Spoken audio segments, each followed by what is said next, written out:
Morning, everyone, and again, thank you for coming. It's my pleasure to moderate this first panel and introduce three distinguished panelists. First, we have Dr. Khadija Al-Karroubi, and she is an associate professor of management at the University of New Haven.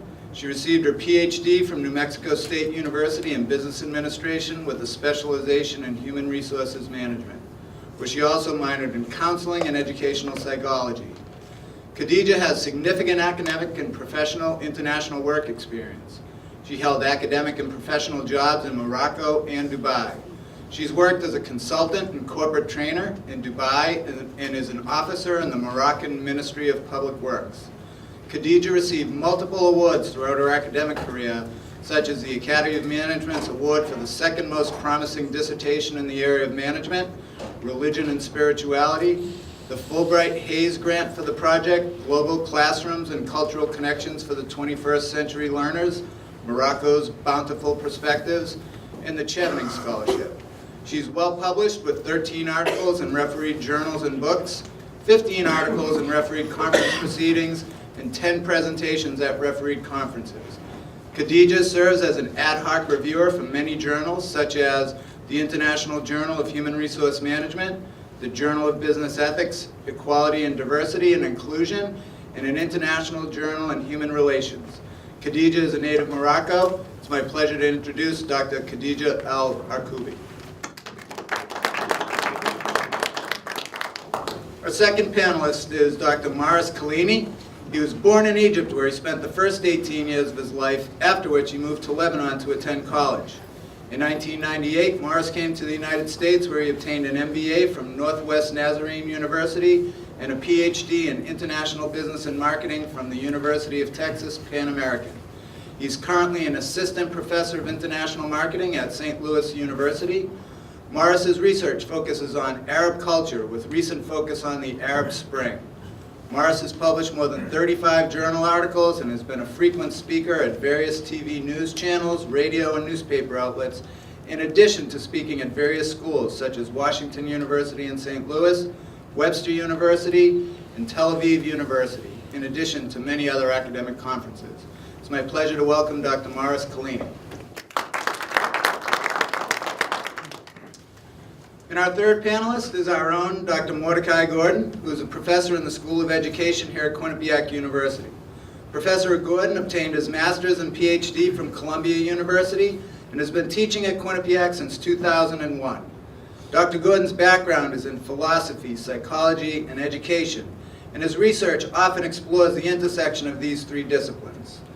His area of interest include teacher education, foundations of education, and more recently, exploring the connections between humor and philosophy of education.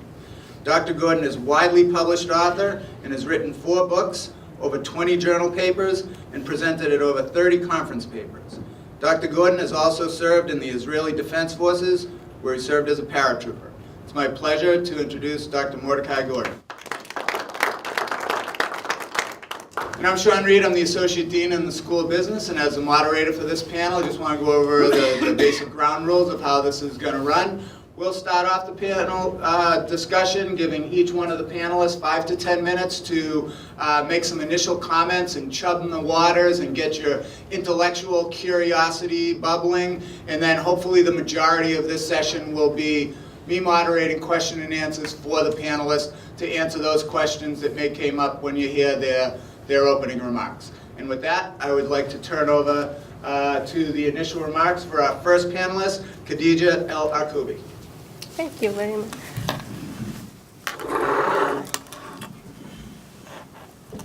Good morning. Do you hear me well? Yes. Good. I'm very pleased to be here. I am really grateful to Dr. Mohammed, who has sent the invitation to me. It's really a pleasure to participate in this symposium. Second, I am very pleased to hear the opening remarks by our Dean of the Business School and my colleague, Associate Dean. I see the focus on global business, and I see the focus on interdisciplinarity, especially that my colleagues also have that interest. I'd like to be very brief here, so I'm gonna go back and really give you an overview, historical overview on the Arab Spring. And then I'd like also to make distinguish between what Arab countries and Muslim countries, because most of the people don't have that clear in their minds. I'd like also to talk about the implications of the Arab Spring for the economy, for the politics around the world, and also hopefully I'll go over some statistics. What does it mean right now for the human capital index? What does it mean for human capital, for a human development index? So what are the consequences?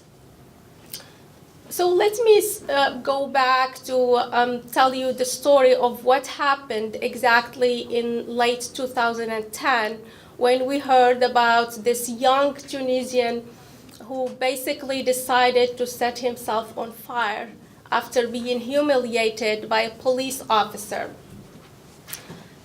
That's when actually the event started, and we basically started to hear about thousands of young Tunisians who started protesting in the streets of Tunisia. And of course, they were the first ones to basically get the attention all over the world, and that's how other uprisings started in other Arab countries. So we heard first about Tunisia, then other countries such as Libya, Egypt, Bahrain, Morocco, and then Syria. So the whole Arab youth started basically to demonstrate. Of course, the Arab youth had aspirations, had dreams, had expectations, and they couldn't see them for years and years getting realized. So that was a great, basically, achievement for the Arab youth who actually broke the silence. And I'd like also to mention here that the social media has played a great role. Facebook, for instance, according to the statistics in 2011, there were about 21 million Arabs who were subscribed to Facebook, and nobody can deny the impact of Facebook, basically for Egypt, like the great what Facebook has helped in basically for in 25th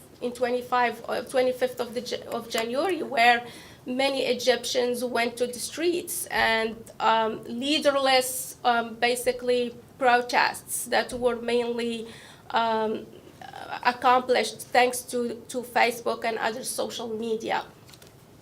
So basically, the uprisings in Tunisia have achieved at least one of the goals, which really putting an end to a regime that has been there for a long time, that was characterized as authoritarian. And of course, other regimes in the region started to think about what's going on and reflect on what's going on. And I'd like here to just make this statement, because many don't distinguish between Arab and Muslim countries. And since we are talking here about the Arab Spring, I'd like to mention that there are 22 Arab countries, and so it's over 300 million. It's not true that Muslims are all in the Arab countries. So there are only 15% of Muslims in the Arab world. There are millions of Christians who are Arabs. There are thousands of Jewish who are Arabs. Most of the Muslim people are actually in Indonesia, India, Pakistan, Bangladesh, Egypt, Turkey, So Egypt is still there in the ranking when it comes to the Muslim population, but actually it is the 5th or the 6th. So now, what is the legacy? When we think about the Arab Spring, what is the legacy? What are the implications? What is the cost? Have we really achieved what we wanted to achieve from the Arab Spring?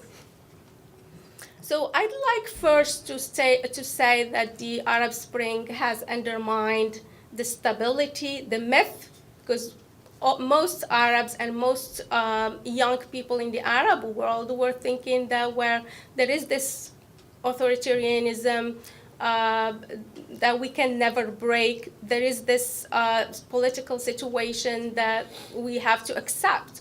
However, I think the first legacy is that Arab Spring has undermined the myth of stability and resilience of the Arab regimes. And right after the Arab Spring, I think we've all noticed how many countries and how many regimes have started some reforms. Some of them were deep, some of them were cosmetic, and some of them just wanted basically to make sure that let's stop this, okay? So the other legacy that I see is the rise of a political culture of protests in the Arab world. So the Arab youth has become brave. They have overcome the fear. They have developed a political awareness, and they have used the resources that they had, mainly social media, to make sure they are empowering themselves and they are basically getting out there and expressing themselves. So we could hear the voices of the Arab youth. The other legacy that I see is really the need for a democratic governance, participatory governance. And nobody would disagree about this, and what it means also for the nations in the Arab world. So participatory governance that would really make sure we are hearing all the voices, we are making the necessary reforms to progress. Basically, when I talked about social media, I still like to say that it was an organizing mechanism. It helped basically to, the Arab youth to make sure that their perceptions are transferred to the rest of the world, their voices are heard by the world, but did it really help the youth to get really more organized in terms of leading what's going on in the Arab world? I don't think it has really reached the level we wanted to reach here, because Arab youth was very determined. They had really clear objectives to achieve, but unfortunately, I still feel frustrated and disappointed when we look at the costs of the Arab Spring and what we have achieved so far, which is really below the expectations of all the Arabs who have made that effort to go to the streets and really sacrifice. If we look at the victims of the Arab Spring, I think the statistics have shown that, many people have lost their lives. The infrastructure in many of the Arab countries has been completely damaged. However, it's basically still a great step towards making sure that the needs of the Arab youth, the needs of the Arab populations, of the Arab nations are heard, and that there is the time for silence has ended. Now, what are the implications basically on business and global business, and how can we describe the economic situation in those countries? First of all, let me say this, because we are here not representing, everyone is expressing their private, opinions, personal opinions, but still, I am a Muslim, my colleague here is Christian, and we have also a Jewish colleague as well. So I am really very frustrated to see those Islamist movements growing. with all kind of practices that have nothing to do with Islam, and I can't really, my mind can't understand, can't comprehend what's going on right now. It's just like every day when we hear an incident happening here or there, like today, what happened in Kenya, I just feel devastated. So I just would like to state that it has nothing to do with the Islam I know, I learned about, and I'm still learning about it as a religion. Going back to business and the impacts on the economy, I'd like to state that right now the average unemployment in most of the in all the Arab countries is 15%, which is pretty high. And we do have skilled, actually, some of the youth is very skilled. Some of them have PhDs, but they are not working. So it is time basically for, nowadays we are really living this age of globalization where economies are interconnected, where there is a need to develop knowledge societies, where there is a need to improve the human capital, where there is a need to improve the ranking on human development. So where do Arab countries where are they positioned at this level? So if we, for instance, look at the human capital index and the different rankings, the human capital index measures basically the knowledge, skills, and abilities of people and to what extent those KSAs are used effectively to help the economy grow. There are measures used basically and criteria to determine the ranking of every country, but mainly education, health and wellness, workforce and employment, and finally the enabling environment, meaning the legal framework, the atmosphere created, the infrastructure atmosphere created for businesses to thrive. So basically the first country, the first well-ranked country in the Arab world is Qatar, so ranked 18 out of 122 countries around the world, followed by the United Arab Emirates, 24. Saudi Arabia is ranked 39, Bahrain is ranked 40. Unfortunately, the last country in the ranking is Yemen. And it's ranked 122. So that still tells us about how much efforts are still needed in those countries. Many suggest that the cost of the Arab Spring was beyond $800 billion, and many are asking whether it was worth it. Well, I would like to mention that it was worth it because the Arab youth dared to break the silence and dared to say no to regimes who have been there for many years without being able to make any reforms or changes. The other ranking that I'd like also to mention here is I'd like to talk about the Global Competitiveness Index. So where do we stand? Because we are interested in global business, and many of the Arab countries are very much interested in attracting more investments and bringing foreign businesses into their countries. So what are they doing to enhance the situation? So if we look at the Global Competitiveness Index, we still have Qatar as one of the top Arab countries, so followed by Saudi Arabia and United Arab Emirates. Qatar is still number 11 in the world, so it is really well ranked, also internationally. Saudi Arabia is 18, the UAE is 24, Morocco, for instance, is 70. Yemen is 140. The same like Global Competitiveness Index, just to give you an idea, it's very similar to the Human Capital Index, but it focuses on about 12 criteria.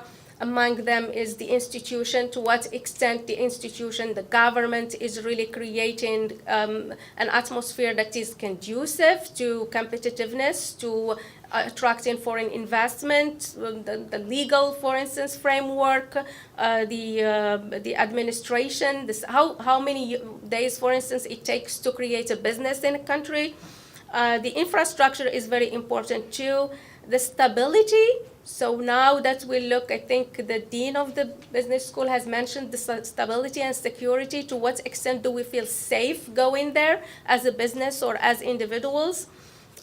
Health is another one. Higher education, of course, is an important one. And I think also in terms of the Human Development Index, there are issues also still to talk about, like education itself in the Arab world where we are right now, the inequality, gender inequality, health issues. So we're still struggling to solve those issues, and it has been a really a long time that we are doing so. I'd like also here to, before I end my brief talk, that the role of education is very important. I don't think that we can solve all these issues all the time through military interventions or through violence. The role of education is very important, and I relate very well to the story that the dean of the business school has mentioned. I think we need to foster more education. All those young people who actually clearly are easily attracted by ISIS or other Islamist movements have no clue about what their religion really means.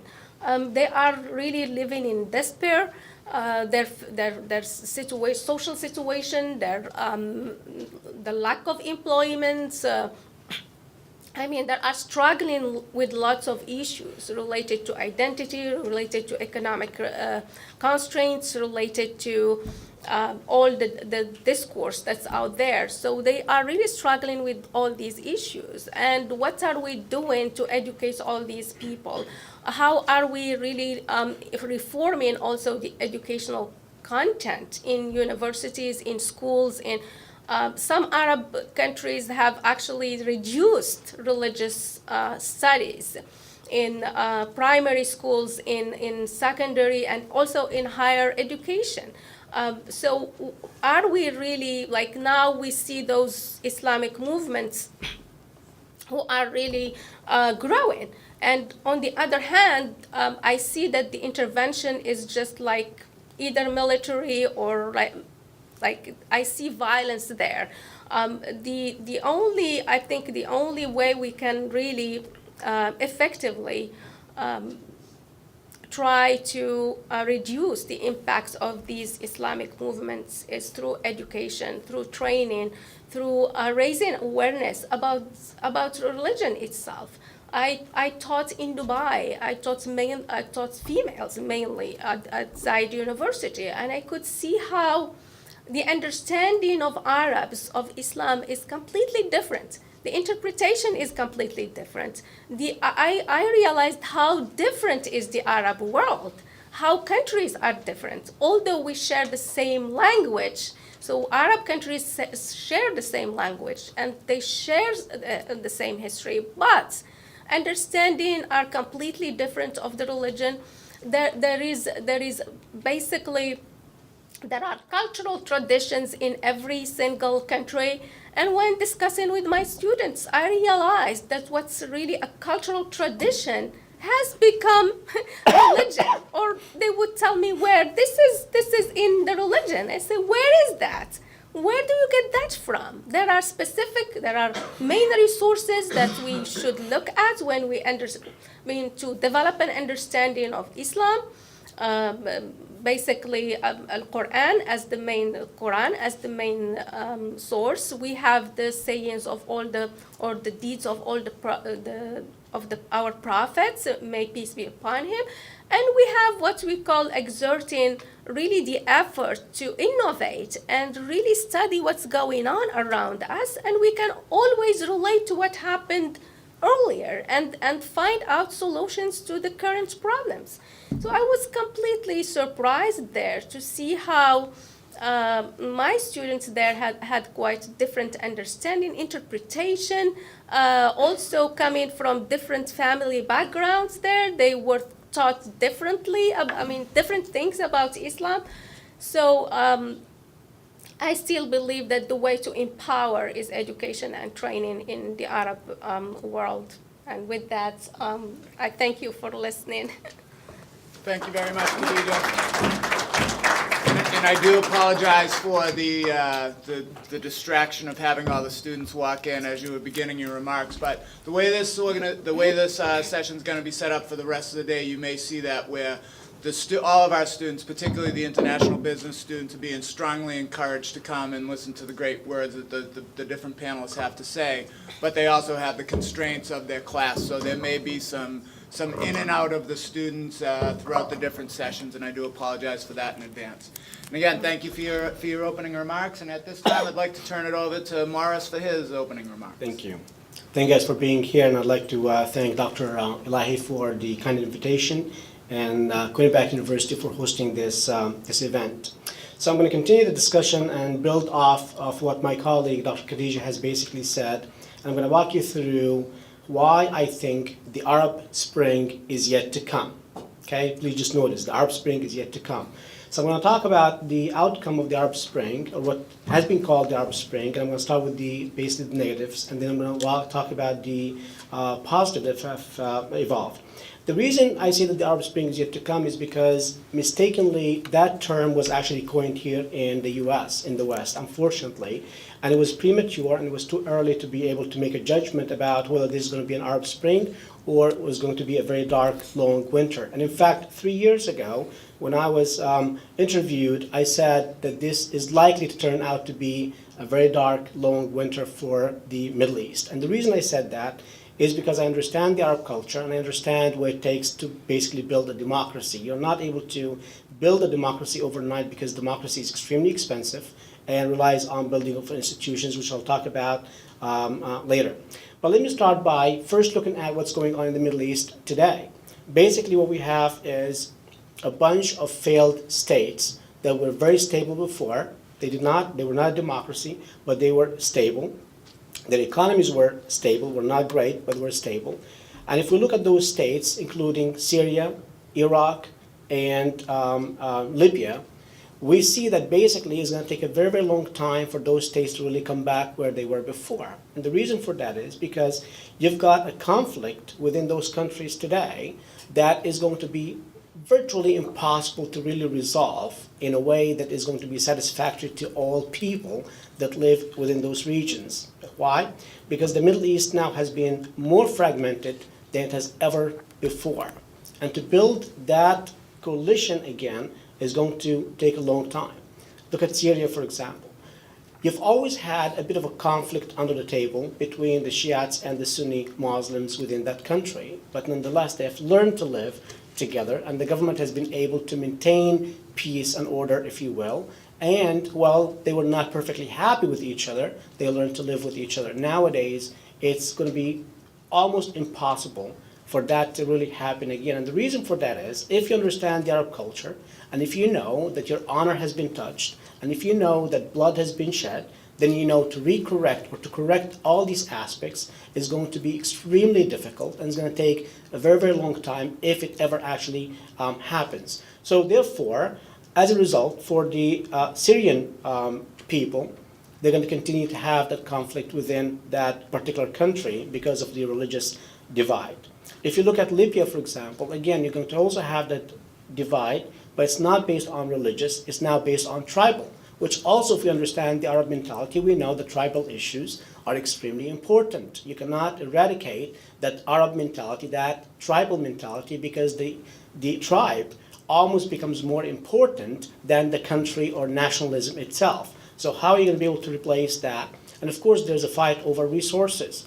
If you look at the oil and where the oil is located within Libya, you're going to see that there are some places that are extremely poor and some are extremely rich. So therefore, you're going to have that conflict based on economic gain for each of those groups. And again, how to fix that. If you look at Iraq, despite the fact that we have been there for 12 years fighting a war, and despite the billions of dollars that have been spent to really kind of even plant a seed of democracy, we see today Iraq is pretty much really a failed state. And it continues to be even a failed state as I talk about ISIS in a minute. And again, now you've got also a proxy war that nobody can deny that's being fought along the lines of Shiites and Sunnis, where Egypt is aligning itself with Saudi Arabia, the rich Gulf states, and even Turkey against basically Iran, which is aligning itself with Yemen, Bahrain, and the rest of the Middle East, where it has a fraction of the Shiite Muslim. So as a result, that conflict which was under the table, now it's a forefront for the Middle East and is taking center stage.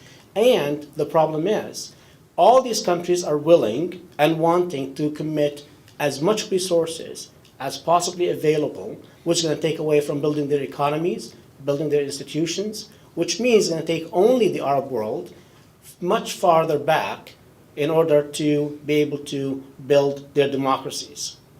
Number two, you've got a fragmented Arab world. If you look at the 60s, for example, and the 50s, the dream of at least an Egyptian leader, Nasser, was to build that Arabian nationalism and to get a coalition of the Arab countries to feel like they are all in one country. Well, that dream is far gone today.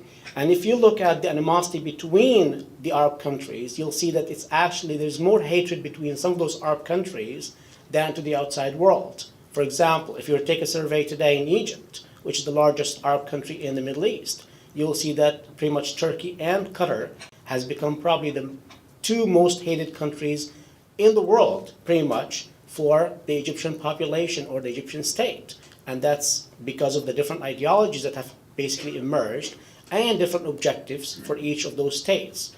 Basically, Qatar and Turkey has wanted to see a Muslim Brotherhood rule in Egypt and across the Middle East, and they supported those rules very, very openly, which did not sit well with a large portion of the Egyptian population. So therefore now they're responding with a very high animosity.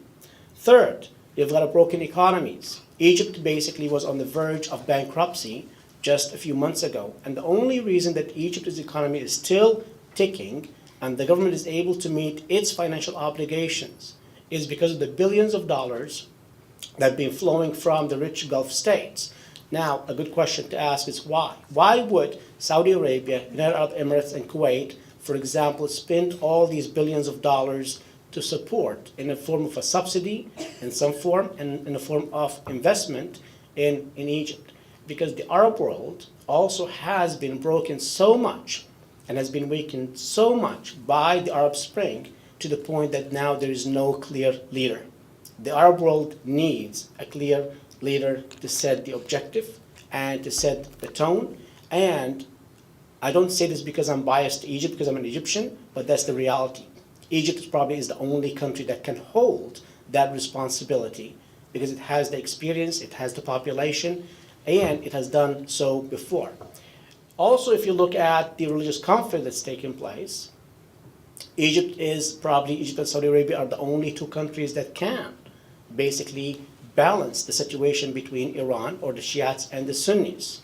Because all the other Arab countries, either they don't have a military to speak of, or the military has been completely obliterated, just like Iraq and, for example, and Syria. So that leaves only the Egyptian military intact in place to be able to have any influence in the Middle East. So it is in the best interest of those Gulf countries especially that are not able to defend themselves to pour all this money into the Egyptian economy, into the Egyptian state, in exchange for some sort of protection. And to show you that how clear this is, when President el-Sisi, the Egyptian president, was interviewed on TV, he was asked that question directly. He said, if any of the Gulf states was to be in danger, what would be the responsibility and the reaction of the Egyptian state?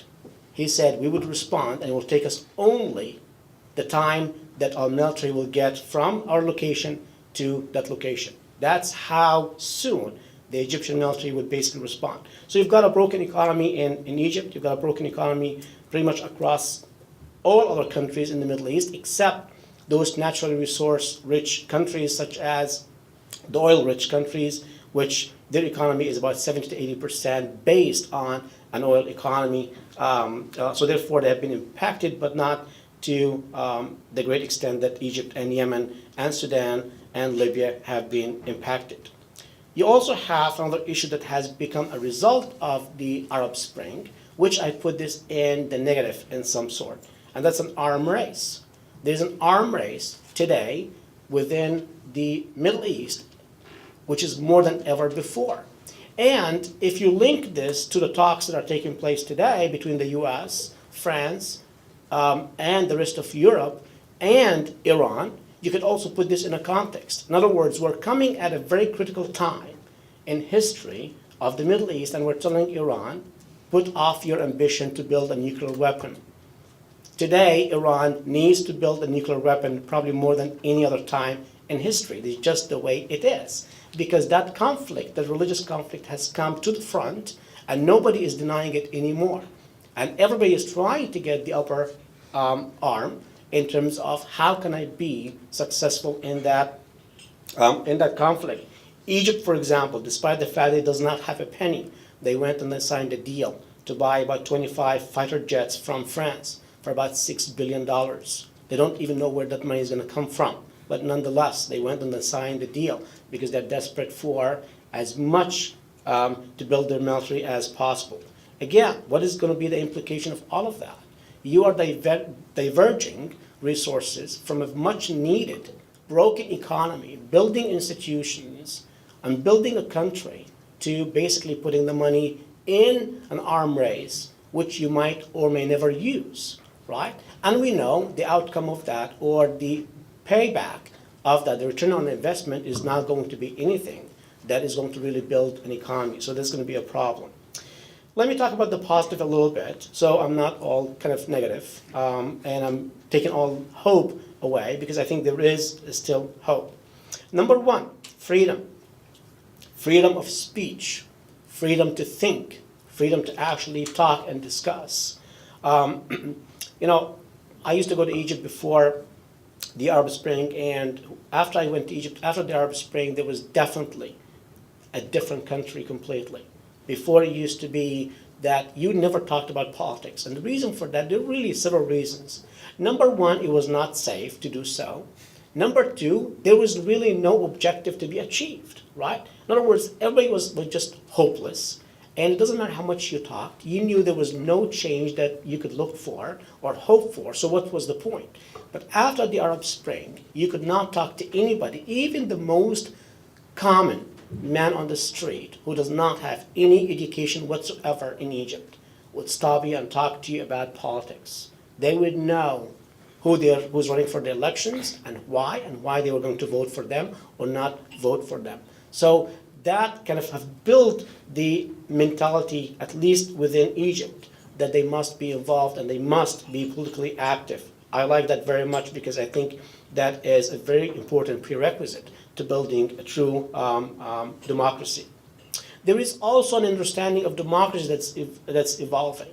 When the Arab Spring started, people just basically really have taken this whole idea of democracy and put it in just one basket, and that is free elections. And if you talk to people in the Middle East, they'll say, what's free elections, right?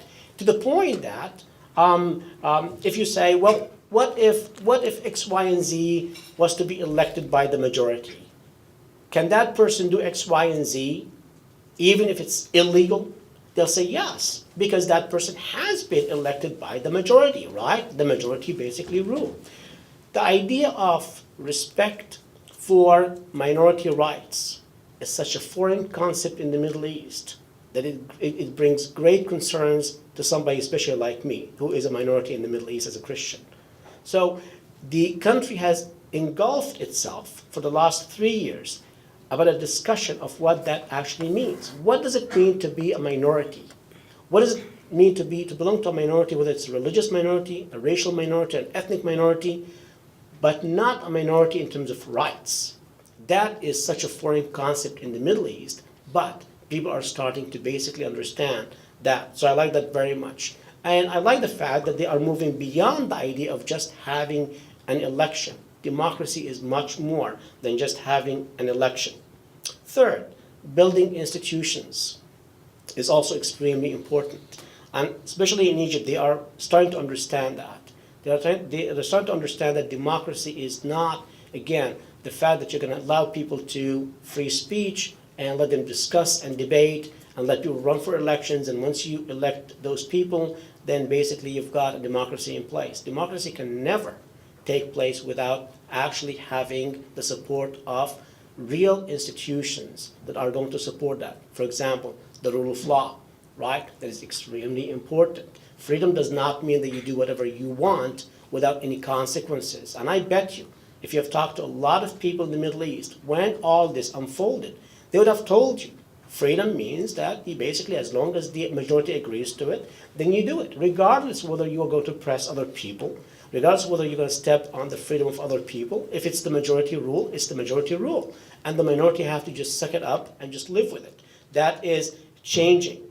It's also amazing about the religious debate that is taking place in the Middle East. And my colleague Khadija have talked about this a little bit, where even now Egypt not only is engaged in religious debate, they're also looking at their curriculum very, very closely. Now, there are feelings on both sides. There are people who are very concerned. The conservative Muslims are basically very concerned about this. What does it mean? You're removing basically chapters and textbooks for schools that were dedicated to the Islamic religion. Some other people are basically saying, you know what? There's a place for religion, but it's not within the textbooks. So there is a great debate about what that actually means. And again, that would have never been imaginable before the Arab Spring. So that's, again, is a huge gain. There is also a cultural change in the Middle East, and that's kind of an area that I do a bit of research about. And I've argued before that what has led to the Arab Spring in the first place is really a cultural change that is sweeping across the Middle East. So for example, I've run some studies, and I have found that the idea of the Arab world becoming or being extremely collectivist is actually changing. The Arab world is not as collectivist as we teach it to our students here in the US. They're becoming more individualist. They're asking the question, what is it for me?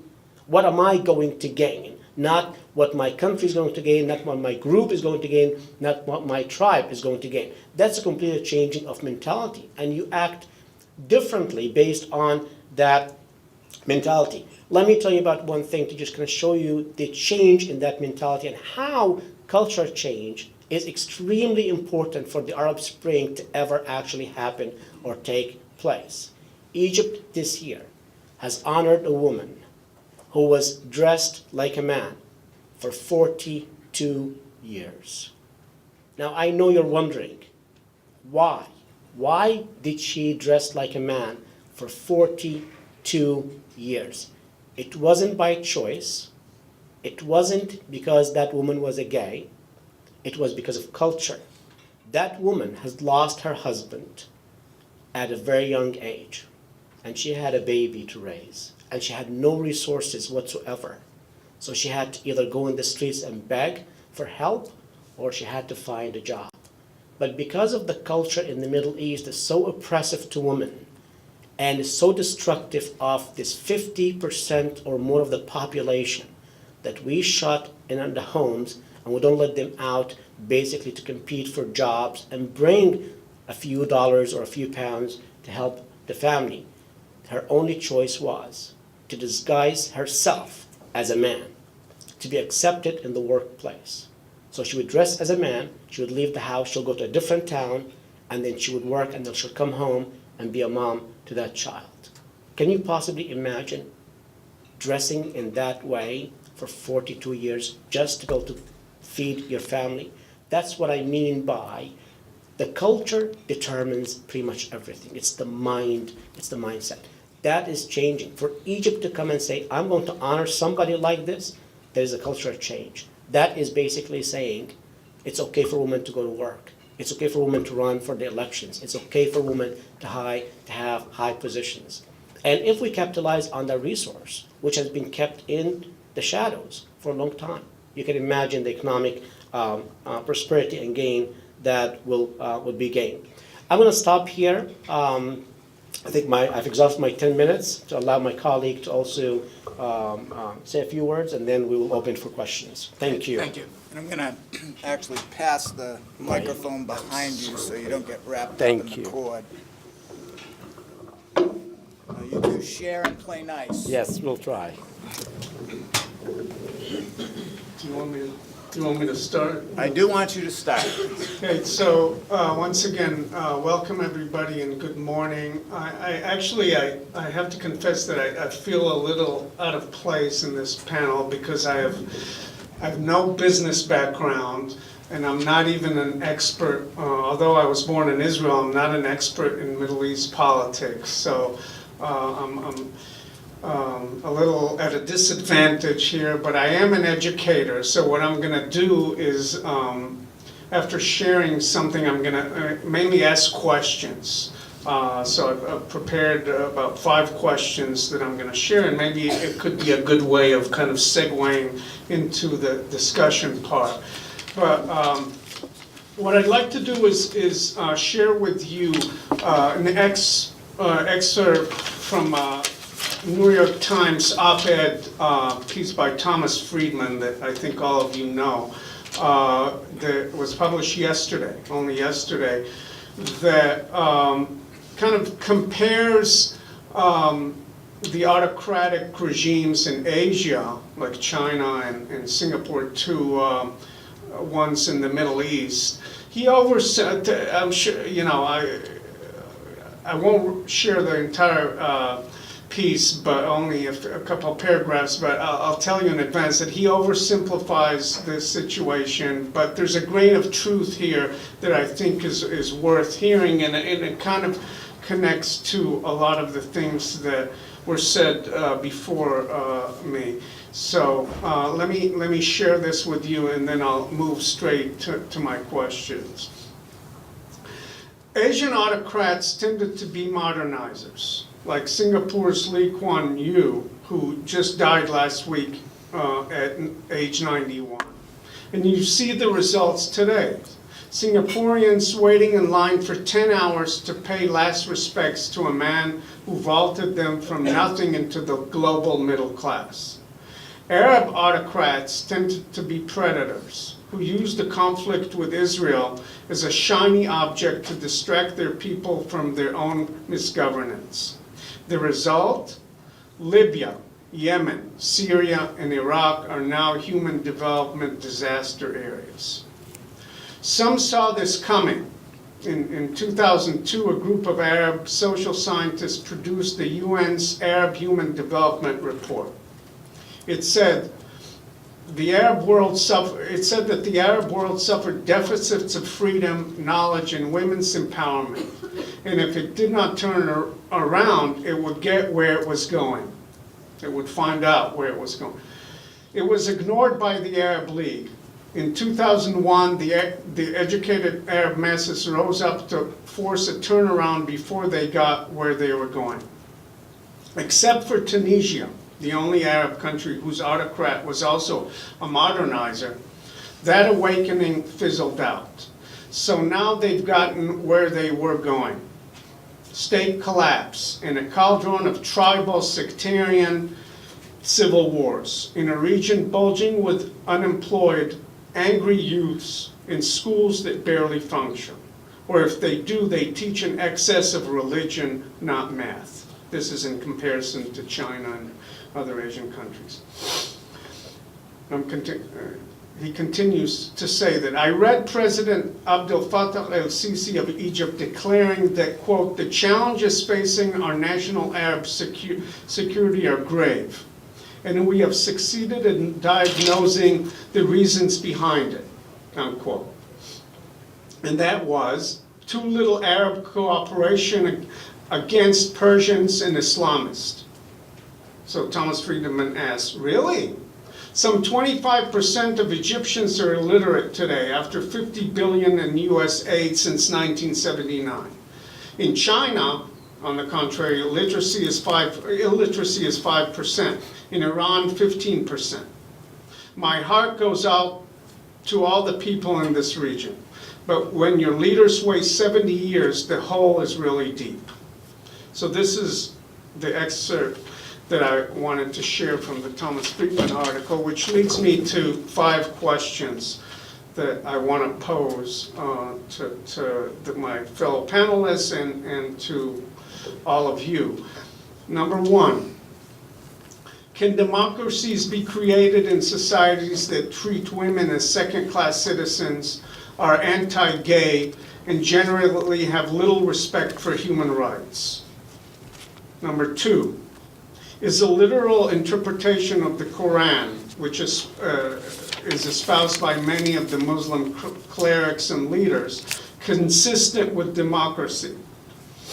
Number 3, what can help Arab countries transition from their current situation characterized by worldviews and traditions characteristic of the Middle Ages to the 21st century? 4, how can we empower ordinary Muslims to take responsibility for their own destiny and not to view themselves as victims? And finally, how can we persuade all countries in the Middle East, including Israel, my own, where I was born, that violence is not the answer, that holy wars are barbaric, and that they need to strive for peace and tolerance of others? Thank you. Thank you, Mordechai. Well, thank you to all the panelists for your opening remarks and a wide range of opinions and views on the situation related to the Arab Spring topic. And at this point, I would like to open it up to questions, preferably from our students before they take off. There's got to be something that piqued your curiosity that you want to know, but open the floor to questions for the panelists.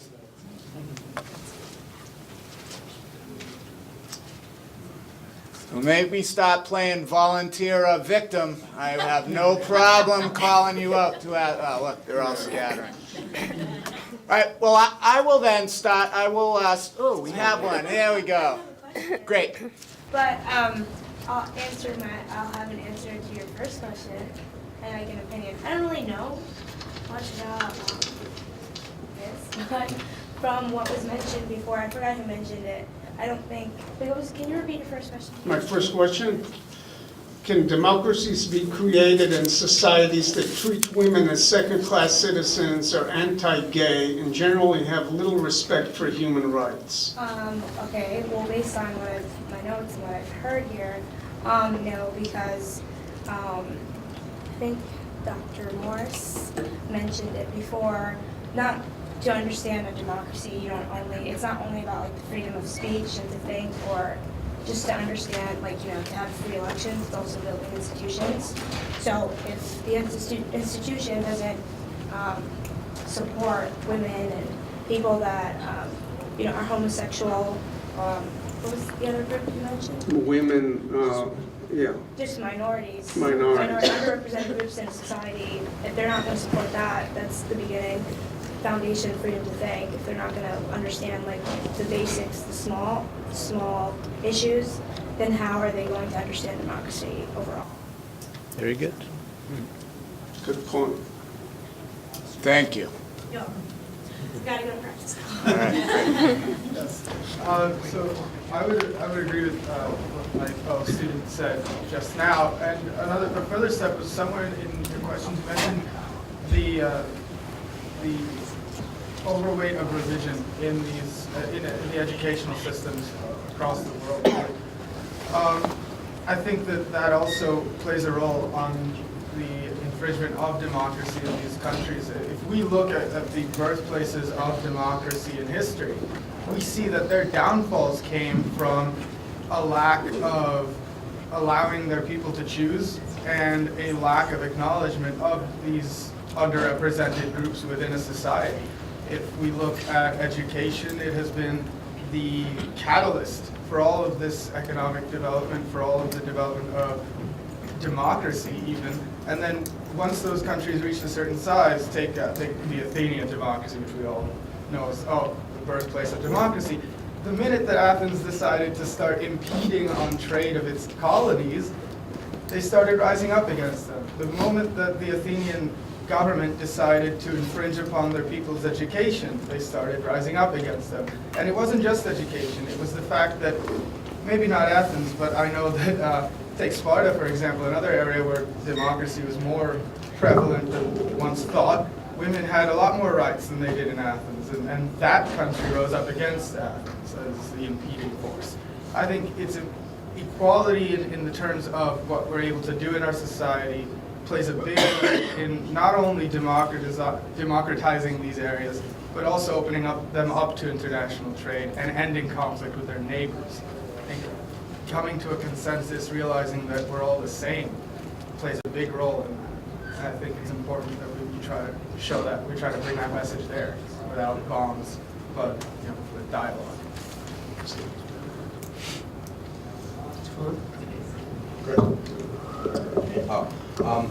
I have a question in regards to the 42 years of dressing as a man. Do you think that her act of doing that and trying to provide for her family, would that be, and them honoring that, is that a step in the right direction of them, trying to better and fix the issues within a society? I think so, and I think this is just kind of it's something that I've had people basically think about. Was it fair to that woman to be deprived of her identity, if you will, throughout the day, just to be able to survive and provide food for her daughter, basically? So there's a dialogue that's going on in the country about traditions, values, and then morals.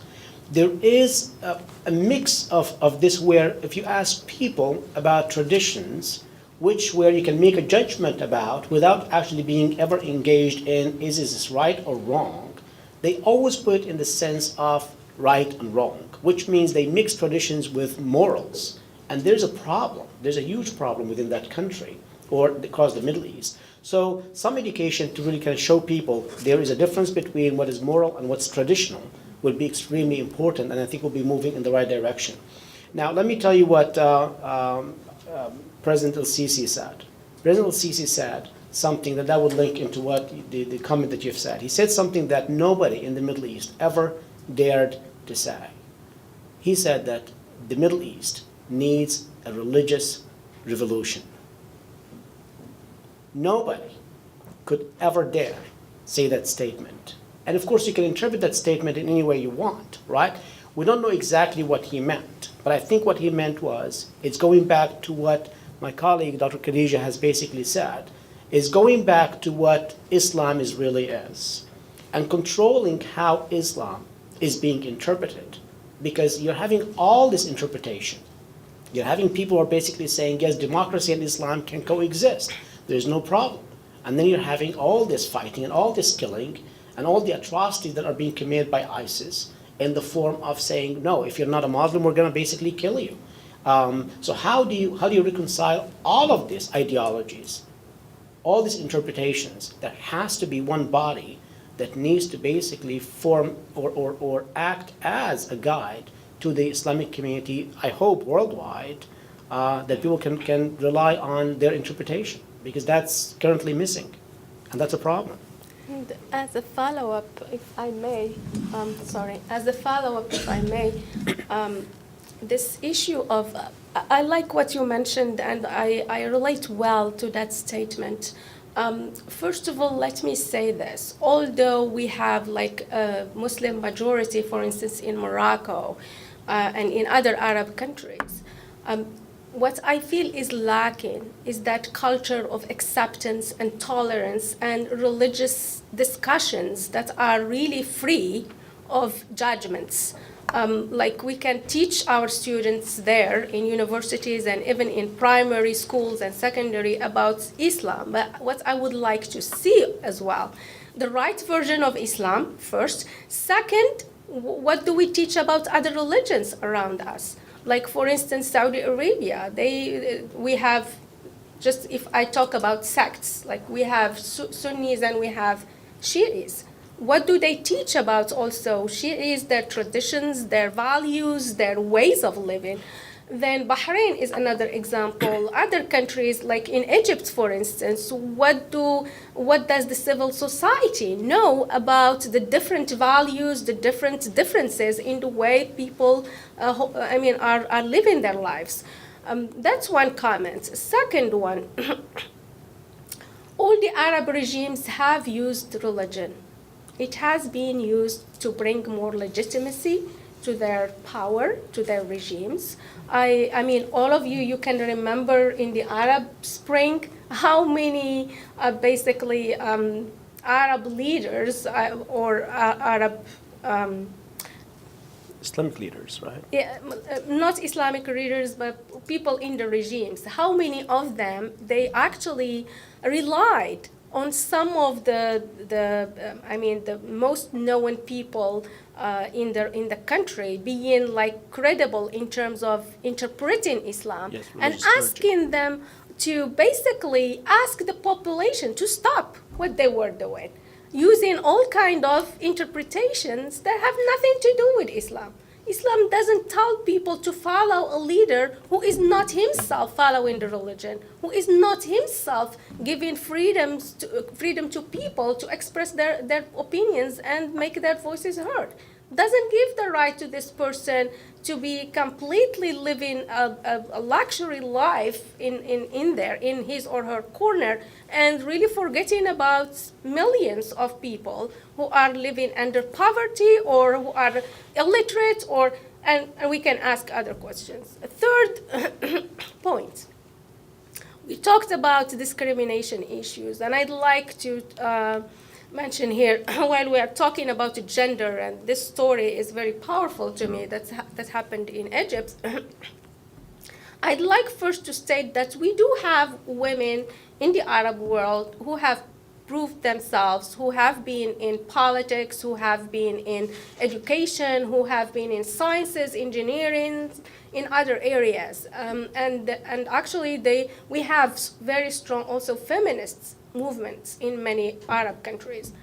But on the other hand, we do have females who have suffered from years of illiteracy and ignorance and marginalization, and we are now raising debates also around violence against women, including domestic violence.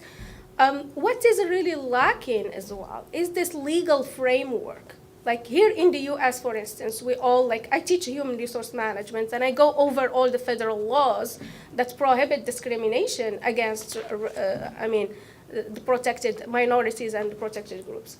In our countries, we don't have that. We have a labor law in Morocco, but we don't have clear a regulatory framework that states, discrimination is prohibited against women in the workplace, against people from other ethnicities or from other religions. We have, debate in Morocco right now about Arabs and Berbers. Berbers are the natives of Morocco, and Arabs were the ones who came to Morocco, basically, and they have set up the first dynasty in Morocco. So we had very strong debates that ended up with really recognizing the Arab culture and also the recognizing the different aspects of the Arab culture, including the Berber culture, including the language. And now they started to teach language at schools. But it took years and years. And as my colleague said, I like the metaphor of modernizing. Does it really mean setting up democracy as we understand it, giving really freedom of speech? That modernization that's happening in many Arab countries, it's happening to protect the power of to help the regime sustain its power. Sometimes we see cosmetic changes, but the intent is really to protect the power and give more legitimacy to the regime. So. Stefan had a question. Yes. So first of all, fascinating. I really appreciate all the opening talks. But one thing I feel is missing a little bit, and coming back to Dr. Wharton's point of, there seems to be a difference between aspirations of leaders in different parts of the world, right? So you have the aspiration of growing economically as a country in Asian nations versus Arab nations where leaders have other agendas. And I just want to ask all of you, what do you think about the cause-effect relationship between economic development and all the issues you talked about, like religion, culture, and I want to hear both ways. So do you think that the lack of economic aspirations actually reinforced all these inequality issues, fundamentalism, or do you think it's the other way around, that because of issues with religions and different groups fighting each other, economic development hasn't really, or has been impacted negatively? So how do you see the cause-effect relationship? I think Go ahead. Yeah. I think that's a great question. And if you look at poverty, for example, and extremism, or if you look at poverty and what's happening in the Middle East today, you can actually draw a map with a clear prediction as to what has taken place and how it has taken place. If you look at which countries have actually jumped on the Arab Spring with the uprisings first, you'll see that it was the poor states. Okay, it wasn't the Gulf states who were living just perfectly fine, and they were having enough to feed their kids and having a high standard of living. It was those poor states. If you also look at ISIS and their impact and their ability to be able to sit a state, you'll also find that it was set up in the poorest areas, whether it's in Iraq or in Syria. So what's the relationship between these two? There's a huge correlation. There's a high correlation between these two. Another point that I'd like to mention about Egypt, for example, which is related to this point, Abdel Fattah al-Sisi, and I don't want to sound like I support the Egyptian regime. It's still to be known how they're going to really function. But they seem to understand that relationship that you've described, that without economic development, you're not going to be able to really achieve anything in the country. So Egypt is now embarked on some of the largest projects ever dreamed of. Number one, Egypt will complete another branch of the Suez Canal. That investment needed about $12 billion. Egypt did not have a penny to be able to do that. They did not want to go to the World Bank and borrow the money because they knew they didn't have much credit. And they did not want to come to the US and the West to beg for money. But they came up with a genius design. They went to the Egyptian people and they said, you give us the money, we will give you 12% interest a year over your money. And within a week, they were able to basically raise $12 billion, which is currently being used. And Egypt will complete another branch of the Suez Canal. It's an equivalent to the current Suez Canal. So what happens is, currently, you have only about 45 large ships that are able to cross the Suez Canal. Once that project is completed, you'll have 100 large ships. You will increase the capacity by pretty much 100%. That is going to be a lot of money for the Egyptian people. It's also they're expected to employ about 500,000 people in that. Egypt also has declared a plan to build a new capital that is going to be about 300 miles square, okay? With the highest technology, the economic development, like you won't believe, the cost will be $45 billion. That new capital will house 5 to 6 million people. Can you imagine how many jobs this is going to create? So the Egyptian regime currently understands that without economic development, they're not going to be able to achieve anything. They're not going to be able to stay in power. So they're working toward that. Yeah, I don't have much to add, but I think your question is good. I think that, I can see the correlation between lack of economic opportunity and lack of education, and I think my colleague Khadija mentioned that is a very important point. When you have illiteracy rates of 25% or even higher in some cases, it makes it very difficult for people to get good jobs and become well-informed citizens that can bring about change. But let me kind of also add something. Again, I'm a little bit of probably an enigma on this panel. I'm a secular Jew. And so I'm not really a practice, in terms of religion, I don't practice very much. But if I try to kind of look at this, compare these three major religions objectively speaking, and so being a secular Jew means that I'm suspicious I have a skepticism about all institutionalized religion, including my own. But if I look at the three major religions, try to look at them objectively, I think we have to come to the conclusion that the Muslim religion is the one that has least made a revolution or kind of evolved over the years. And I say that with a lot of sadness and pain. And so there's no, it's not, since they have least advanced, that means that they treat women the worst, that they have a lot of other human rights abuses of minorities. I think that there is a correlation between to the extent to which a religion can evolve and kind of be dynamic and change toward and move towards democracy, and the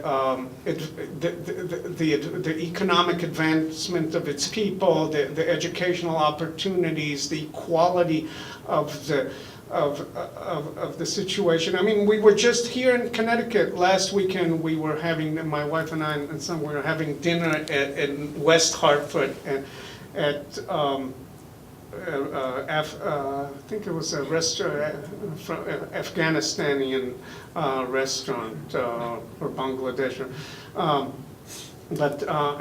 And so we were sitting next to a couple where the man was dressed as a Westerner, and the woman had to cover everything but her eyes, and kind of ate at the beginning under the veil. So my wife was very bothered by that, but and I tried to kind of calm her down and say, well, it's culture and things like that. But it's more than culture. I mean, it's about equality, and it's about recognizing that women are equal to men and should be treated as equal and should have the same opportunities as men. So that's my 2 cents on it.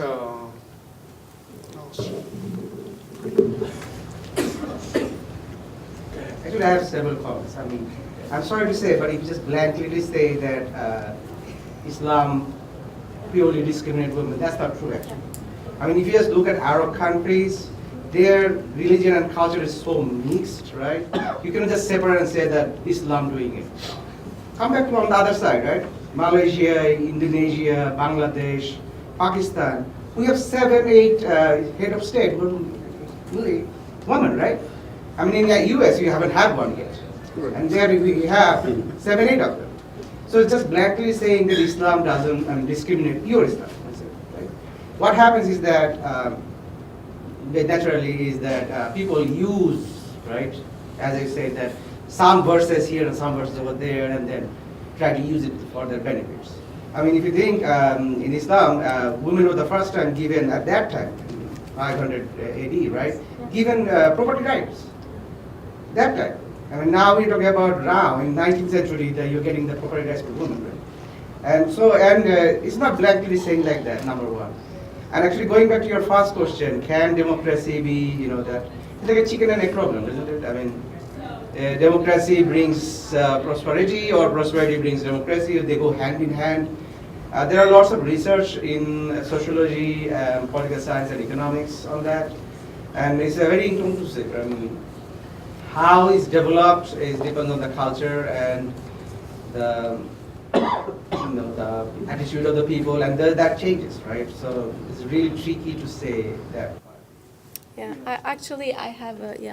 I respect your opinion, but I just want to, and I like what you said. One issue that we are struggling with in the Arab and Muslim world is this really mixture between religion and culture.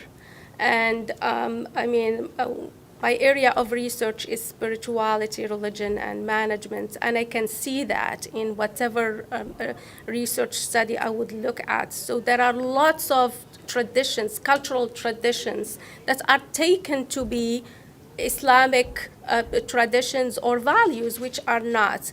And going back to the idea that Islam has not evolved, I'd like to say that one of the sources of Islam is ijtihad, which means in English, the capacity to exert efforts and try to come up with innovative solutions to problems that we are facing. Again, I would like to refer this to what's going on right now in the Arab world, where regimes have basically blocked that ijtihad to happen, and to really give that freedom to religious, knowledgeable people in religion to state clearly and freely their opinions about issues. So we are missing this. But to tell you a story on what's going on, for instance, in what I noticed in Dubai, so I was teaching in this prestigious university in Dubai, where we were teaching women who were with the objective to help them become the leaders of tomorrow. And there were brilliant students, and many of them managed to set up their own businesses, and they surely became leaders, although they came from certain social classes. But what I noticed, like there were females who were who didn't wear the niqab, which is really leaving only your eyes and covering everything. But one day I go to the classroom, and one of my brilliant students is really covering everything except from her eyes in the classroom. And I said, well, what happened? And she said, oh, I can come to your office and talk to you. And she came to the office and she told me, I have just got engaged. And I said, well, what does that mean? Does it mean that you are obliged to now to wear this? And she said, yes, my husband wanted that. And I said, well, what was your reaction? Do you really want to do that? And she said, no, I really want to be normal. I have dreams of becoming a leader in my country and this and that. And I said, have you negotiated? And she looks at me and she said, I didn't know whether I had the room to negotiate, because my family was fine with it. My husband was pleased. His family was pleased. I said, well, no. Can you go and negotiate this because you don't want it? And just come back to me and tell me what did you do and how this happened. And she went back. She basically had the talk with her because her father told her, it's your own decision. You do whatever you like to do. I'm not gonna impose anything. So she came back to me and she said, well, my husband said, if you don't feel comfortable with it, you can remove it. I'm not really imposing this on you. And I said, so where did you get that from? And she said, well, it's tradition here. All conservative families have to do that because, you know, the religion states that. I said, no. Can you give me any verses of Quran that states that the woman should cover fully her face? She said, no, I can't. I said, well, to give you a bit of history, women used to cover their faces to protect their beauty because there was lots of sand in the desert. So not because that's the, however, I'd like also to respect the rights of women to use their own personal style in clothing. Okay, we do have, like, many of the women in the Arab world are veiled. They don't cover the face, but they have a different clothing style that shows humility in Islam, because women in Islam are supposed to be they are not supposed to show all their, expose their exhibits their bodies to whoever. So this is another point that I would like, as we talk about discrimination and tolerance and acceptance, I'd like us also to accept the different clothing styles in the Arab and Muslim world. Another point that I'd like to mention here, and going back to the Islamic history, we had women who were very prominent in the Islamic history. We had a woman in the age of the Khalifa Umar, who was really leading Muslims at that time. He was talking in the mosque, giving a speech, and she stopped him. She raised her hand and she said, "Can I say something?" He said, "Go ahead." And she said, "I think you are wrong." And he was talking, and this is Aisha, who used to be the wife of the Prophet, may prayer be upon him, and she learned a lot from him. It was talking about something related to how we treat women, an issue. And she said, "No, I disagree with you." And that was in front of many people in the mosque, women and men. And he said, "Please let me know why you disagree with me." And she explained herself. And then he said, "Well, she is right. I am wrong." So in front of everyone, she voiced her opinion, and he said, "You're right." So we have women in the Islamic history who have been very prominent, who have been really, who gave a great example of the real empowerment of women. And there are many stories from Islam and the Islamic history that show that Islam really, gives women all their rights. It's just the way, the practice of Islam, the interpretation of Islam, the fact that we come from patriarchal societies, and the way that the institutions in those countries want to reflect Islam and want to use it for political reasons, that has given this assumption that Islam is undermining women. I grew up in a Muslim family. I had the total freedom of speech. I used to speak up in front of everyone, males or females. So when I got my first job, it was like my tradition to speak up. So I would and my colleagues were like, "How would you dare to speak to your boss, male, who is much older than you, this way?" I said, "Well, I'm just expressing my opinion. Even if I am working for the government, we need to disagree, and I need to express freely my opinion. That's who I am, the way I was brought up." So. If I could, at this point, I'd like to bring it back to Stephen's opening comments, where obviously the differences among the three major religions is a huge part of this subject matter, but I feel like at a business conference we're devolving a little bit too far into the discussion of the different religions. And I'd like actually to try and pull it back and chip into the fairway and focus on the business implications of the Arab Spring, and make an observation that I heard come up in all three of your talks, and that was you mentioned it, Morris, most directly, that the situation in the Middle East right now, post-Arab Spring, is largely a proxy war between the Shia and Sunni.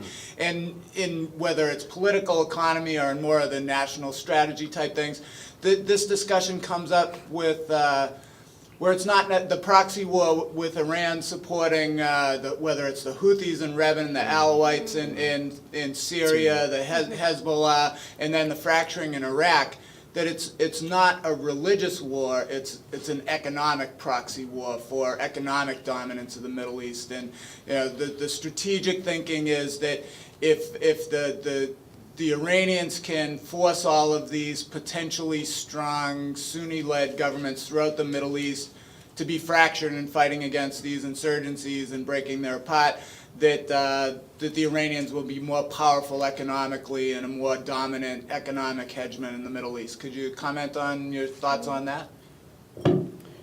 Yeah, I think we've thought about Egypt a little bit in terms of that regard. Egypt is not looking for a leadership position just for the sake of being a leader. They're looking also for an economic leadership position. In fact, so if you look at all these countries, I think there is an economic gain that every country is kind of basically looking at. But I also don't want to deviate away from the point that is, there is an actual animosity between these two groups. And it's ingrained in the brains of these people so significantly that they will be willing to sacrifice much of the resources to basically kind of see their will or their objective achieved. So yeah, there's definitely an economic struggle in the Middle East. As I said, you've got some of the countries who are just extremely poor. In fact, going back to my friend, and he said, which one is first, is it chicken or egg, right? So is poverty basically causing this conflict, or is conflict causing this poverty? And I think it's just a vicious cycle where basically, because of those minority groups in each of those countries have been marginalized for the last 50, 60, 70 years, they have turned out to be extremely poor, right? So if you look at the Houthi, for example, group, they have not been given a whole lot of resources within Yemen to prosper. If you look at most of the Shia communities within the Sunni, mainly Sunni, look at the Shias, for example, in Saudi Arabia. How much rights do they have? How much care does the government give them to be able to economically prosper? So therefore, that has built that resentment for years because they know they've been marginalized. If you look at, for example, Iran, imagine if you're a Sunni person in Iran. You might not even be able to declare that you're a Sunni in Iran because you're going to be pushed aside. You can look at also the Christian community within Egypt, to be honest with you. For example, you've got about 10 to 15 million people who are Christians in Egypt. It depends on who you ask about the number, so I'm going to make that clear. You cannot find a single dean of any school in Egypt who is a Christian. It's impossible. In fact, if you were to count the professors in Egypt who are Christians, they may not even be up to 3 to 4 people. How come? How come? You will not find a single minister, for example, maybe 1 or 2 within the entire government of Egypt. How come?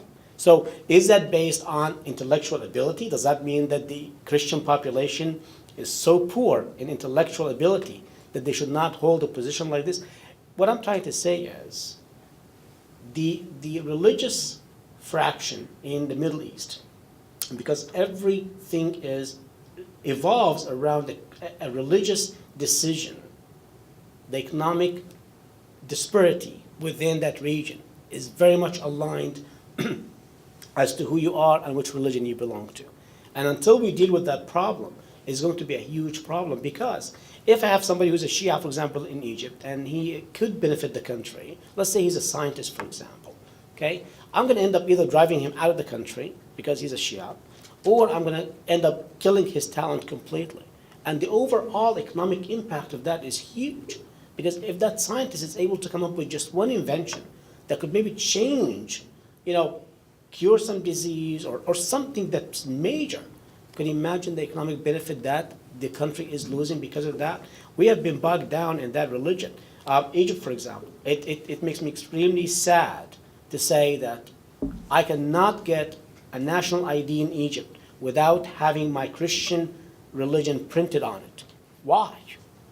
And you cannot apply for a job, you can't apply to a school, you can't apply to anything governmental without presenting your national ID, which automatically says you're a Christian or you're a Muslim. Why? Why is this so darn important for anybody who is making any evaluation of any sort to know my religion? That just tells you the mentality of the Arabs that we're just stuck with.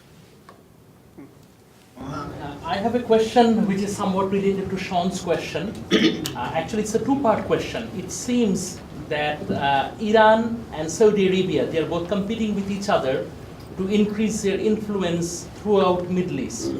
And there is some type of a rapprochement, some type of realignment going on with Saudi Arabia and some other Sunni countries becoming closer to Israel just to oppose Iran.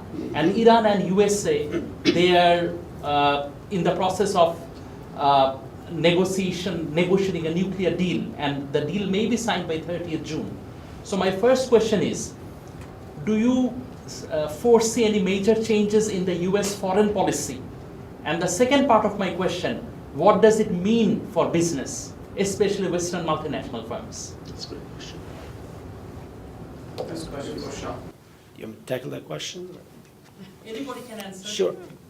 I was actually asked that question not too long ago. I was giving a talk at a synagogue, from all places, in St. Louis, and I was asked that question. And my response to that question was, I think the U.S. administration has basically looked at the Middle East and has found itself dealing with tremendous amount of conflict, tremendous amount of problems, and they're not really sure which one to pick and choose, which one they can basically handle. So the choice here is to basically kind of ignore Iran, increase the sanctions on the Iranians, right, and hope that they would not have a nuclear weapon, because if they end up with a nuclear weapon, then you could imagine how much influence they would end up with. And you can imagine also the nuclear race that would take place within the Middle East. Every major country would want to have a nuclear weapon to be able to combat that or to balance that influence. So to me, I think the U.S. administration has looked at this and said maybe the best way is to have a dialogue and just to have some influence on the Iranians, since they are determined to basically achieve this.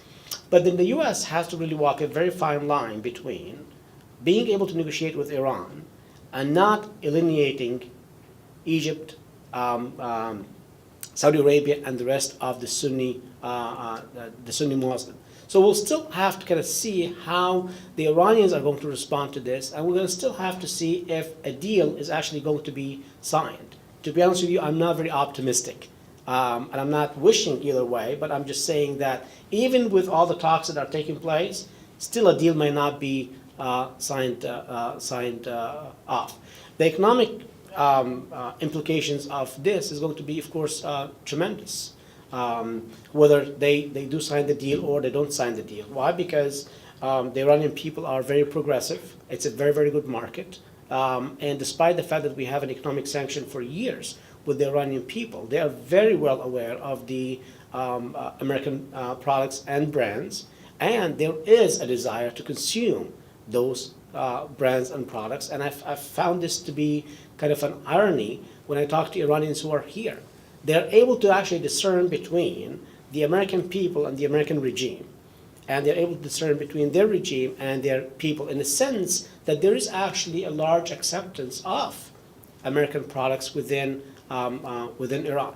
And of course, if you open the market in terms of the Iranians being able to sell their oil anywhere they would like to sell it, then you're going to have a more competitive market, I think, in terms of the oil prices, which we all can benefit from if that is basically the case. And that way Iran is not cornered to sell its oil just to maybe China and to some Asian markets. We possibly could even benefit from that portion of that oil if we see it in our best interest. So the dynamics, I think, in the Middle East is going to change based on how much sanctions stay in place and whether that deal is going to be signed or not. Khadija? I mean, one of the things that strikes me, again, not being an expert on, but the craziness of the situation, because what I'm reading these days is that on the one hand we have the nuclear talks going with Iran, and at the same time in Tikrit and maybe other places in Iraq, we're kind of fighting alongside the Iranians against ISIS.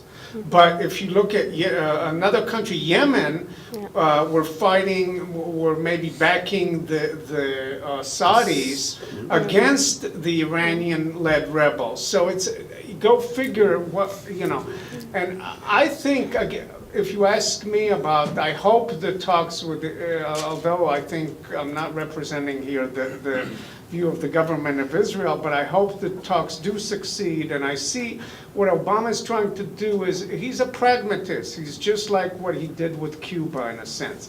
He's saying, when he said 50 years of sanctions against Cuba, 54 years did not work, let's try something else. The same thing with Iran. 10 years of whatever number of years of sanctions and harder sanctions did not work. Let's try something else. Maybe it'll work. I'm like you. I'm not overly optimistic that they're going to reach an agreement, but maybe they should try to reach, because I think that peace, and this is the connection to business, and I've always thought about this, about my own country with the Palestinians. If we could have ever reached peace with the Palestinians, imagine the economic development that both countries, and especially the Palestinians, could have gained from having peace and not spending so much time. Every time they bomb Gaza, it's billions of dollars to rebuild it. Imagine that you could spend this money on education, on training people, to job training, rather than on rebuilding houses that shouldn't have been bombed in the first place. So that's my 2 cents on the connection between, foreign policy and economics. Actually, I agree with my colleagues, and I see this confusion at the political scene. What's really going on? And because when you look at the intentions, there are these differences, and there are those. On one hand, as my colleague has mentioned, the U.S. is trying to negotiate with Iran. At the same time, they are supporting the coalition of these Arab countries who are actually now bombing Yemen and the Houthi Shia in Yemen. So again, I am not sure whether this coalition is really to bring about economic growth in the region. I see it as really sustaining power of certain regimes who want to really, I see it as sectarian war first. Second, the first purpose is to maintain stability in the region and to maintain the power and the regimes that are out there. So I don't see what we are talking about here occurring, which is really going beyond the discriminatory practices in the Arab world and having all these sects, living together. So the military action won't really bring. I don't foresee any good results from military action, especially now that civilians also might be the victims, so that's one side. I don't see that economic growth really realizing through military action.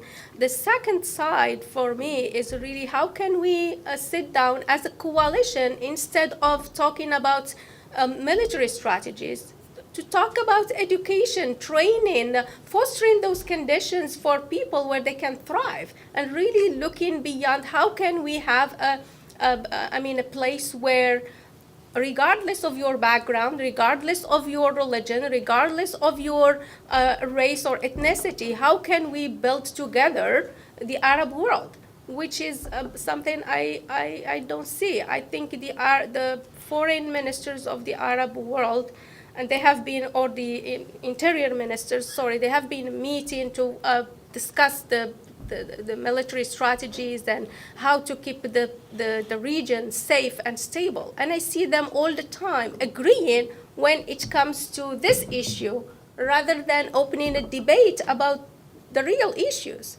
which is like we have seen Shia oppressed in Saudi Arabia, in Yemen, and in other countries. And what are they doing? Can we really, through this coalition, solve the real issues? I'm not sure. Okay, we had a student question. Go ahead. It kind of goes back to the whole education and economics. And I don't know if this is already stated, but do you feel that with the economic issues that are within these states, do you feel that has made its way to the education of the people within the countries, and has affected in any way how they're taught and how things interact within? I talk about the country I know better, which is Morocco, and also I taught in Dubai. I taught in Morocco too, in a private university with an American system, and I appreciate academic honesty. So in that, and academic freedom. So in that university, because the model is completely different. So students are empowered, and the focus on critical thinking is very much appreciated there. But in the public university system, I see the professor being perceived as the one who holds the knowledge, and students have to sit and listen. And I'm against that way of teaching. So really, I see some of the private universities in some of the Arab countries leading in terms of really fostering critical thinking and really trying to make the voices of the youth heard. But if I talk about the public system, I feel that there is still lots of improvement that have to be put in place in terms of academic freedom at the university setting, in terms of encouraging students to be leaders of organizations and clubs where they can really emphasize their opinions without being actually afraid or scared to be punished or penalized. Now in Dubai, my experience was completely different. It was a public university, and it was the intention of the leaders of that nation to create that university to prepare females to be leaders of the future. So that was completely empowering. It was a complete different model. But I could see also from the students I taught, they all came from the elite. So it's really, in my mind, it's really reproducing the political elite, but in a different way. I was very pleased to see the daughter of the prime minister of the UAE being very critical in her presentations. She was free to say whatever she wanted. She criticized, when she was talking, she was criticizing the policies of her father and of the president of the UAE. Like, I can still remember when we talked about the labor law and what's in the labor law and what's in reality and practice. So I admired that. I mean, raising this whole generation that has personal opinions and who feels the freedom to share those opinions without being penalized, I think that's going to be a great achievement for the coming years, hopefully. Well, I'd like to have one more question, and Margaret's had her hand up for the whole thing. One more question so that we leave a couple minutes for each one of the panelists to have some closing remarks, hopefully some positive and bright-looking, forward-thinking ones after a pretty depressing round of discussion over the course of the morning. But Margaret. Okay, I wanted to go back to what Morris had said, and I have colleagues in Saudi Arabia, and they're very fearful of Iran. And their biggest fear is that if Iran is too marginalized, that it will form a coalition with China. And that would be a very dangerous turn of events. So do you think that that's the reason that the U.S. is negotiating with Iran, and then also Saudi Arabia and is looking at Israel at this point? Thank you. I think that's a great question. There is actually a history and a tradition in the Middle East. It used to be that whatever the Arab countries could not get from the U.S., they would get from Russia. And whatever they couldn't get from Russia, they would go to the U.S. And in fact, Egypt has played this game recently, where the Egyptian president has visited Russia, I think, maybe twice, and Putin has been to Egypt at least once. And Putin has come out in great support of the Egyptian regime. And the reason for that is because the Egyptian regime has felt that the U.S. has turned its back on Egypt, at least recently, with the support of the Muslim Brotherhood. I think Iran is going to play the same game, except now you don't have just Russia and the U.S., you have Russia and the U.S. and China. But the question that we need to ask is, to what extent is China also ready and willing to play that game? I think China is actually playing the game correctly, in my opinion, and that is, they are not mainly focused on being a military superpower. They want to be an economic superpower. And that's how you become a superpower, to be honest with you. If you look at the US, for example, why have we become a superpower? It's not because we have the largest military power. Anybody can build that has the resources.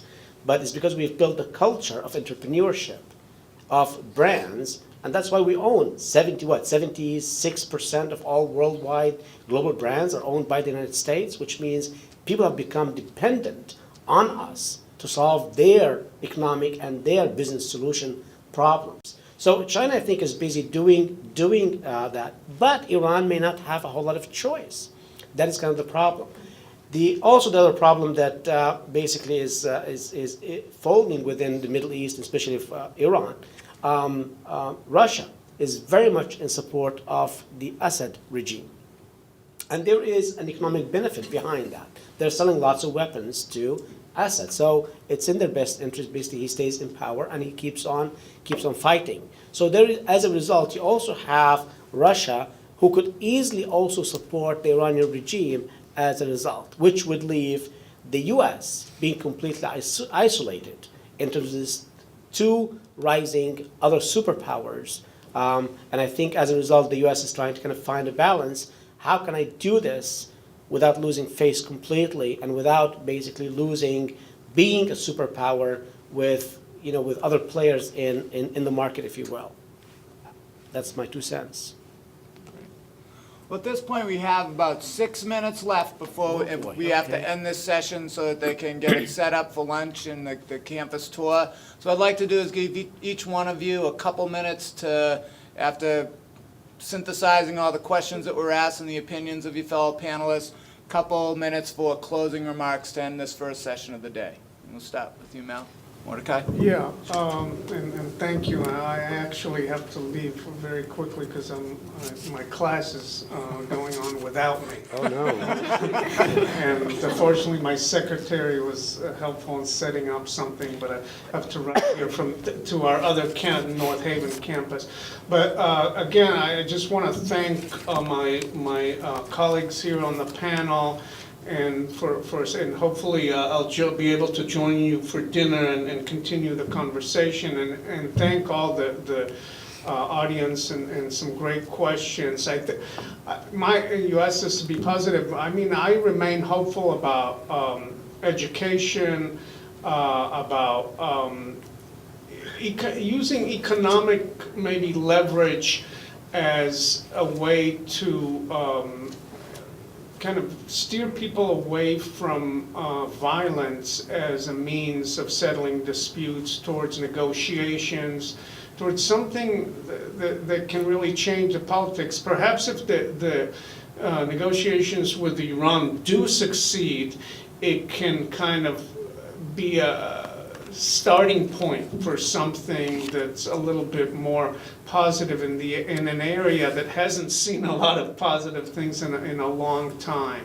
I think that, and my colleague from Egypt, I think that, for example, the 1979 Accords between Israel and Egypt was historic. It still stands today. I've visited Egypt and enjoyed my stay there. And I'm hoping that the next few years will bring more settlements like this. Thank you very much, Mordechai. Morris. I think if I were to sum the biggest two problems in the Middle East, I would say it's poverty and it's culture.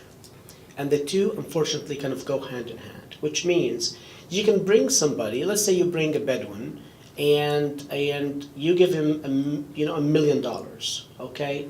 But he does not change his mentality. He does not change his culture.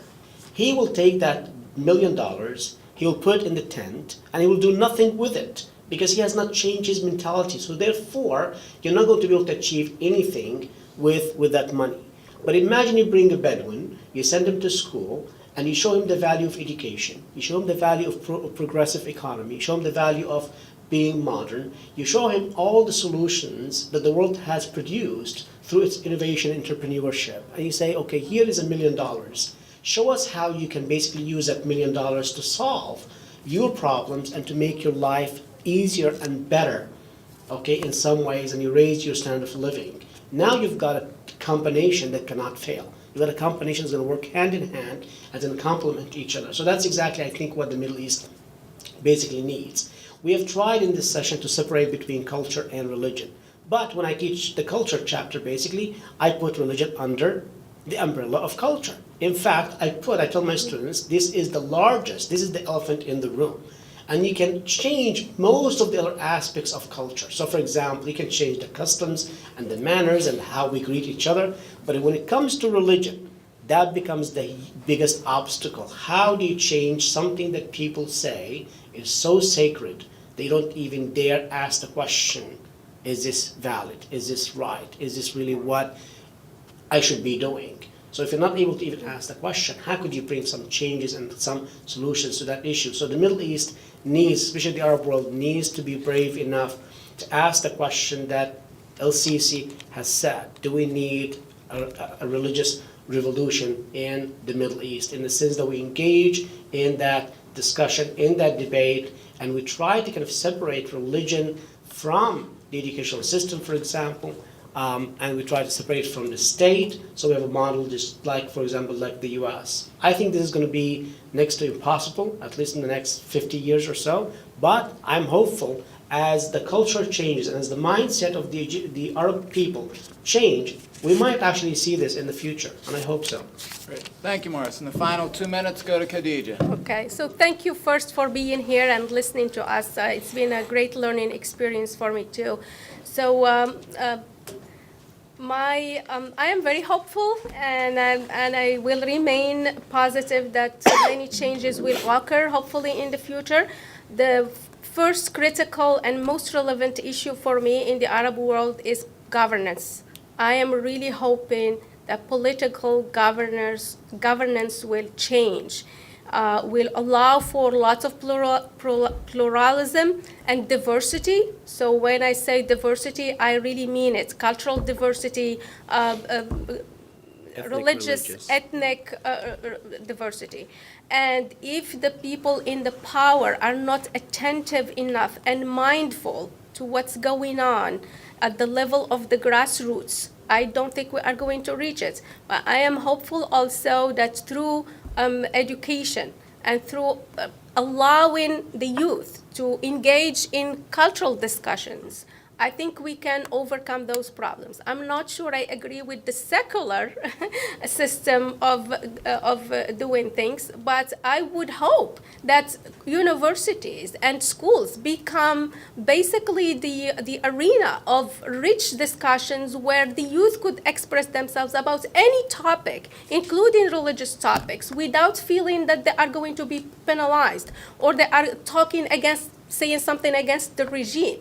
So that freedom of speech is very much needed, and a new way of governing the Arab world is needed. And if it happens, I can tell you that the power that the youth has, the innovation credentials they have, the great ideas they have, we will see that on a daily basis. We have already seen this brain drain that's occurring. Many Arab people are living here in the US. Why? Because the system is enabling, because there is freedom of speech, because they can lead their lives the way they want. So I really remain hopeful that we will have a good change in terms of governance in the coming years that will hopefully bring about economic growth and also visibility at the international level and in the rankings that are done every year by the World Bank and other organizations. Thank you again. Great. Well, thank you all for ending on that positive note, and I'd like to thank you all for participating in the discussion.